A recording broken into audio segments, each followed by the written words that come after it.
Olá pessoal, hoje nós vamos retomar os nossos vídeos relacionados ao C# para leigos. No vídeo passado nós fizemos o que? Nós aprendemos a criar uma solução no modo console. Hoje nós vamos aprender um pouco sobre tipo de dados, pessoal.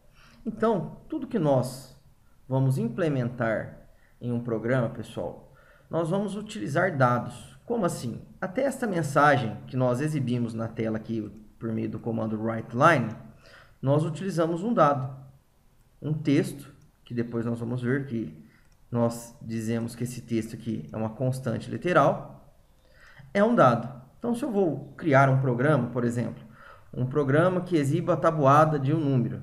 Então, esses números que eu estou trabalhando no meu programa vão ser dados que eu vou estar utilizando para criar essa tabuada para que o usuário visualize ela na tela do computador. Então, eu separei aqui, pessoal, alguns sites que tratam disso. Então, quais são os tipos de dados primitivos que nós temos em C#, pessoal? Então, aqui nessa tabelinha, vocês estão vendo os principais tipos de dados, primitivos que nós possuímos em C#. Existem outros? Sim. Porém, eu vou comentar esses aqui com maior propriedade e depois eu vou mostrar alguns outros. E também no decorrer dos outros vídeos, pessoal, vocês vão acabar conhecendo vários outros tipos de dados. Então, aqui nós temos um tipo de dado bool, que é um tipo booleano, pessoal, que ele aceita valores true or false, que seria o valor verdadeiro ou o valor falso. E aqui nesta coluna, vocês podem visualizar o tamanho desse tipo de dado. O que seria esse tamanho, pessoal? Isso, quando eu comecei a fazer faculdade, ficava meio complexo para mim. Então, 1 byte significa o quê? Que para eu representar um dado deste tipo, pessoal, o meu computador vai consumir 1 byte de memória. Então, se nós pararmos para pensar aqui, vou abrir o Paint.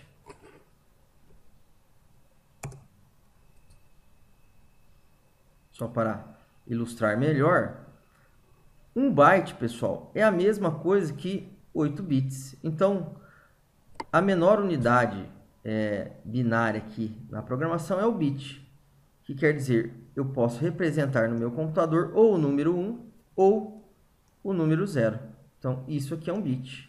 1 byte é um conjunto de bits. Então, 1 byte é a mesma coisa que 8 bits. Então, eu posso representar qualquer valor, vamos dizer assim, utilizando 8 zeros ou 8 uns. Então, aqui, 1, 2, 3, 4, 5, 6, 7, 8. Então, isso aqui, pessoal, é 1 byte. Tá ok? Então, para representar um dado do tipo boolean, que armazena um valor verdadeiro ou falso, o computador utiliza 8 bits para representar esse tipo de dados. Ou, nós podemos dizer que é mais fácil, 1 byte. Então, aqui eu tenho também o tipo byte, que representa valores positivos entre 0 e 255. Um short byte, tá? Que também representa valores, só que agora do menos 128 ao 127. Um short, que representa números inteiros. Então, reparem que agora ele ocupa 2 bytes de memória, que vai do menos 32.768 até o 32.767. E assim sucessivamente, pessoal. Tem o short, olha lá, que representa apenas números positivos.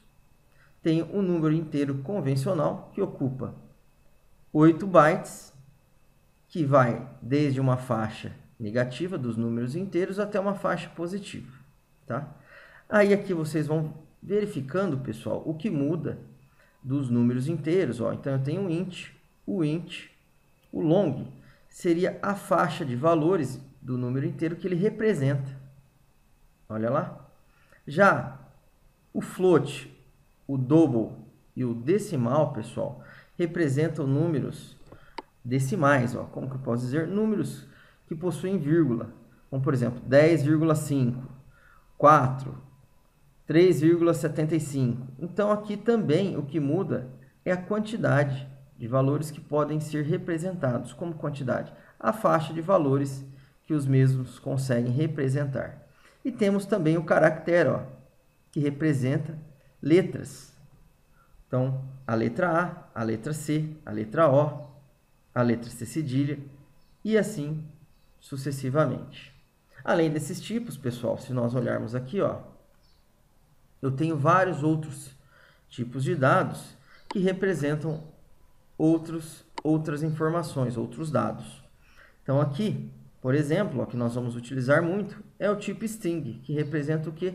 Uma sequência de caracteres, ou melhor dizendo, um texto. Tá ok? Então, aqui, ó, esses dois links são muito interessantes, que vocês podem estar acessando e vendo, ó.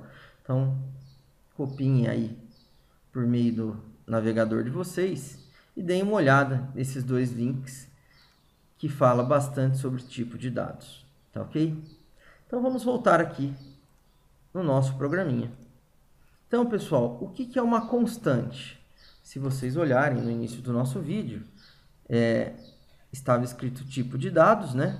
Então, nós já falamos que os tipos de dados são para representar os dados que nós vamos utilizar no nosso programa, e tem vários tipos existentes, né? Nós acabamos de ver algum.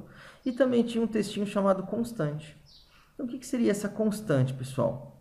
São dados que nós utilizamos no nosso programa que nunca mudam. Como dados que nunca mudam?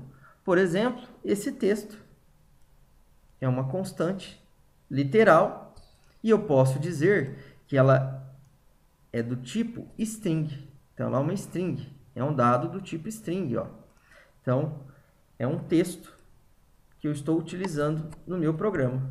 Só que como esse texto, pessoal, nunca vai mudar, como nunca vai mudar? Eu não posso modificá-lo durante a execução do meu programa. Compreenderam? Então, o que eu defini inicialmente, na hora que terminar o meu programa, vai continuar a mesma coisa. Nós chamamos isso de constante. Então, esse texto nunca vai mudar durante a execução do nosso programa. E, em alguns casos, várias pessoas, eu inclusive, costumo chamar isso aqui de constante literal. Então, olha lá, vou pôr uma barra aqui, constante literal. Tá ok? Além disso, pessoal, nós temos outros tipos de constantes, como, por exemplo, console.writeLine. Vou escrever na tela. Então, o comando writeLine, pessoal, escreve na tela o dado que você colocar aqui dentro dos parênteses. Vamos utilizar isso aí como premissa válida para os nossos vídeos por enquanto. Então, qual outro tipo de constante eu tenho? As constantes numéricas. Então, se eu digitar o número aqui, ó, 20, olha ali, é um tipo de dado inteiro. Então, eu posso representar esse valor numérico aqui como um tipo de dado inteiro. E é uma constante também, porque ele nunca vai mudar durante o meu programa. O 20 nunca vai deixar de ser 20 durante a execução do meu programa. Então, se eu der um play,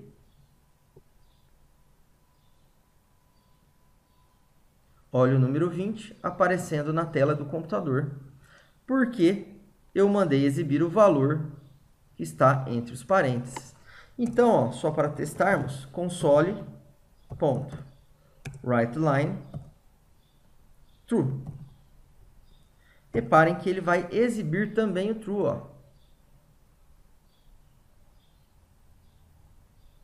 Então, ele consegue trabalhar, pessoal, com todos esses tipos de dados que nós comentamos aqui no nosso vídeo. Qualquer valor que eu colocar aqui no meu programa, ele vai conseguir interpretar e utilizar esse valor, desde que esteja dentro da faixa de valores possíveis dos tipos primitivos ou dos outros tipos que eu demonstrei aqui no nosso programa, tá ok? Então, aqui, ó, nessa tabelinha você consegue visualizar também outros tipos de dados. Então, pessoal, uma constante é isso. É um dado que nós vamos utilizar no nosso programa, que nunca vai mudar durante a execução dele. Então, ele vai poder ser representado por um tipo de dado inteiro, por um tipo de dado string, por um tipo de dado boolean, ok? E no próximo vídeo, pessoal, nós vamos trabalhar um pouco mais com esses tipos de dados. De que maneira? Nós vamos criar um programa, vamos criar uma calculadora que irá utilizar constantes, tá? E operadores matemáticos para resolver o nosso problema. Então, espero que vocês tenham gostado, pessoal, dessa nossa aula. Então, na próxima aula, nós vamos trabalhar com operadores matemáticos e também um pouco mais com as nossas constantes. Então, obrigado, pessoal, e até o nosso próximo encontro.